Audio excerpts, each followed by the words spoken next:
The historic Bambino Gesu Pediatric Hospital in Italy is known as the Pope's Hospital.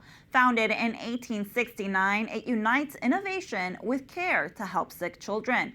EWTN News Vatican contributor Zofia Schubeck has more. Amid its long history of helping children, including more than 40 years as a research institution, the Vatican-owned children's hospital Bambino Gesu, the largest pediatric hospital and research center in Europe, continues to be at the front lines of pediatric medical research as it strives to bring the best possible care to young patients from around the world. It's made up of 6 facilities located across Rome and the Italian region of Lazio. It employs around 4,000 people, half of them are engaged in research. Hospital President Tiziano Onesti sat down with the EWTN to talk about the hospital's current and future projects.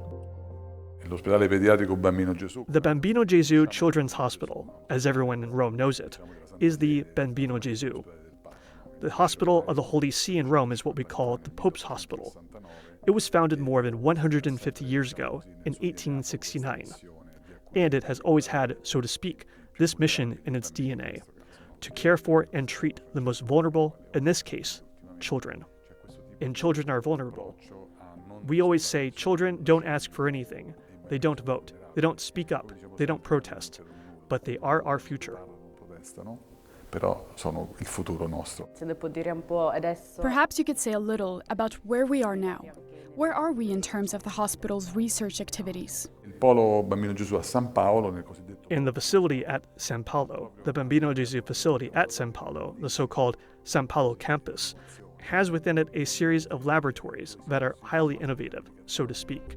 And this is where very, very advanced therapies are also being developed and applied. Think of neuroblastoma or CRT cells, for example. These are, so to speak, drugs. I call them drugs just to make things easier to understand.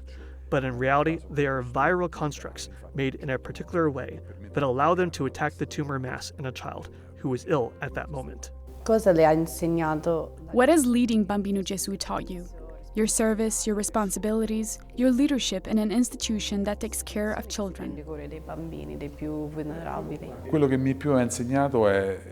And what it has taught me most is that now that I see things from the inside more closely than before, because previously, when you are part of a board or supervisory body, you are there, you observe, and then that is where it ends at that particular moment.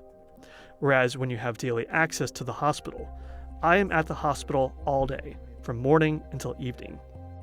As I always say, you have to put yourself at the service of others. That is, put yourself at the service of the hospital, and have a strong sense of responsibility. Having a relationship with the Holy Father, for example, is important, as is having a relationship with the Holy See in general, and with the Secretariat of State, because it increases our sense of responsibility. We feel this spirit of service even more strongly, because we know as Catholics, we have a strong sense of what it means to have a spirit shaped by charity, and to be close to those who are most vulnerable, those who are most defenseless. What is the vision for the hospital's future now? We want to be the hospital that has always been, but increasingly a point of reference, increasingly open to research, always. We must always be at the frontier of research, but not so that people can tell us how good we are. We need to be at the frontier of research, because we have to find the newest treatments that can save lives and help children have a future. That is what matters most to us. In practical terms, how is the Pope involved in the work of the hospital? So the relationship. Well, the Holy Father is the Holy Father. So for me, it is always very moving to meet him. I have to be honest, because the Holy Father also has a great ability to listen, and I have to say, a great sense of closeness. I always see him when there is a sick child.